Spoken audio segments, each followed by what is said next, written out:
अगली बार कार्यक्रम आपका बहुत अच्छा है, बस इसका क्रम बदल दो। पहले कवि सम्मेलन कराओ, उसके बाद सम्मान समारोह। उसका क्या होगा कि इन कवियों का फायदा उन बच्चों को भी मिलेगा, क्योंकि अब इन ठूठों को सुनाने से तो कोई फायदा है नहीं। अब जिनको सुनाना है वो तो चले ही गए बच्चे, लेकिन आपने काम इतना बड़ा किया है। एक बार इस पूरी संस्था के लिए जरा बड़ी तालियां बजाइए। मैं तो बहुत खुश हूँ आने के बाद, और मैं तो, आप अकेले भी रहते तो मैं सुनाता।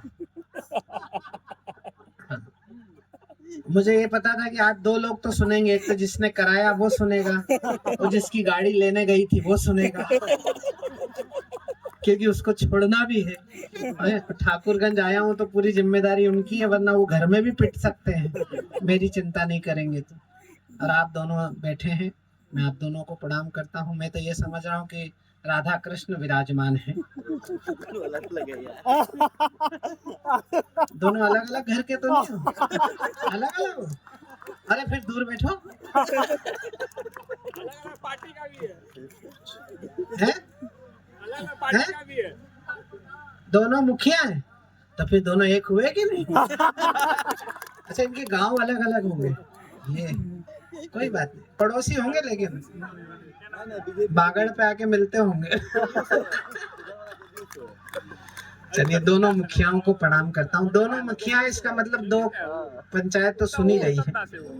विधायक जी चले गए, मेरी शुभकामनाएं उनके साथ है। अब वो मंत्री नहीं बनना चाहते तो मैं भी क्या करूँ? मेरी दौड़ भाग में कमी हो तो बताओ। लेकिन मैं, बीरबल जी, सच में मुझे 38 साल हो गए, ये तो 39वां साल चल रहा है। 4 दशक हो गए मुझे यही करते करते। अब मुझे बिल्कुल फर्क नहीं पड़ता कि कितने लोग सुन रहे हैं, अब मुझे फर्क ये पड़ता है कि कैसे लोग सुन रहे हैं।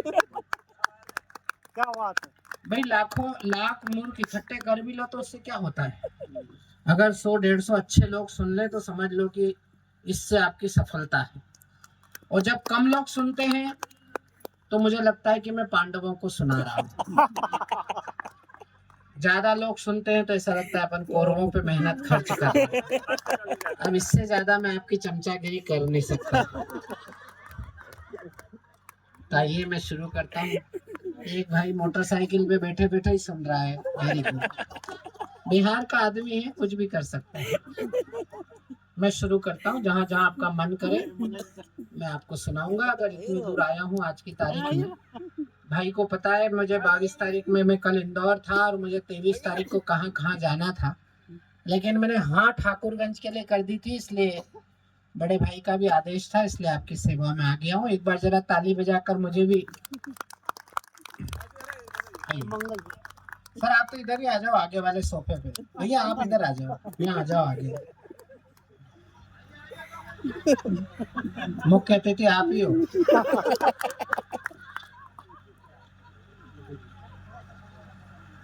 देंगे अभी बाद में। हाँ हाँ देंगे ना। हाँ 2 मिनट पहले सुनो तो सही, आते ही तुम तो शुरू हो गए।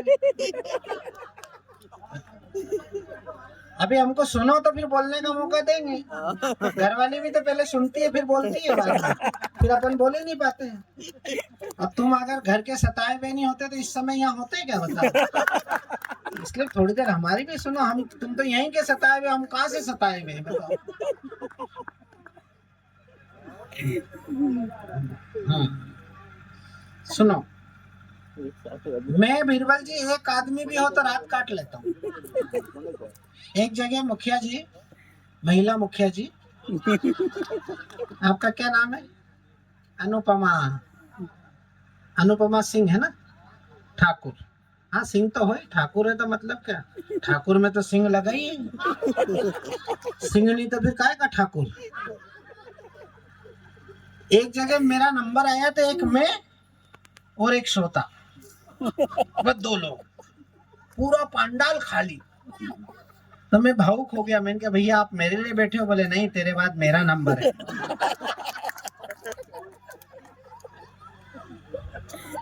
उस दिन मुझे मालूम पड़ा कि कॉन्फिडेंस के बाद दूसरा शब्द भी होता है, ओवर कॉन्फिडेंस। लेकिन मैं आपको प्रणाम करता हूँ कि आप लोग रुके रहे। आइए मैं शुरू करता हूँ, 4 पंक्तियों से यात्रा शुरू करता हूँ। आज नीरू श्रीवास्तव ने बहुत अच्छा सुनाया। मैंने बहुत दिनों के बाद एक अच्छी और सच्ची कवित्री सुनी, एक अच्छा महिला स्वर सुना। जरा जोरदार तालियां बजाइए उनके लिए। महिलाओं का अपना संघर्ष होता है, चाहे वो मुखिया हो जाएं, चाहे वो टीचर हो, चाहे कवित्री हो। उन्हें घर भी देखना पड़ता है और बाहर तो वो जिम्मेदारियों का निर्वहन करती ही हैं। इसलिए महिलाओं का अतिरिक्त सम्मान होना ही चाहिए हमारे देश में, और होता भी है। नहीं करें तो बेचारे इन पुरुषों को और दुर्गति हो जाए, इसलिए करना ही चाहिए। आइए मैं शुरू करता हूँ। अभी भी लोग आ रहे हैं, मुझे ऐसा लग रहा है सबको अलग अलग समय दिया था क्या आपने? ऐसा नहीं हमारे जाने के बाद भी कुछ लोग आए कि कार्यक्रम अभी शुरू होगा क्या? कि गुमनामी के अंधेरे जो मिटे हैं देश मेरे, ऐसे मातृ भक्त बेटों को मेरा प्रणाम है। थोड़ी सी आवाज खोल दे भाई, मैं भी भुलाया ही गया हूँ। हाँ, तू सोच रहा हम मैडम के साथ आए क्या? मैडम हमारे साथ आई है। मैं भी तेरे कॉन्फिडेंस की दाद देता हूँ। बताओ कितनी देर तक सेटिंग करता रहा और उसकी तरफ देखता रहा। ऐसा लग रहा था जैसे आइसक्रीम चारी तरफ से चाट के खाना चाहता है। अच्छा खुद तो बेटा 2 लंगूर और बिठा रखे हैं। और ये उधर वाले के तो बाल कटा है इसके। बेटा तू पैसा भले ही मेरे से ले जाना, कटिंग कराना सुबह, बहुत बुरा लग रहा है।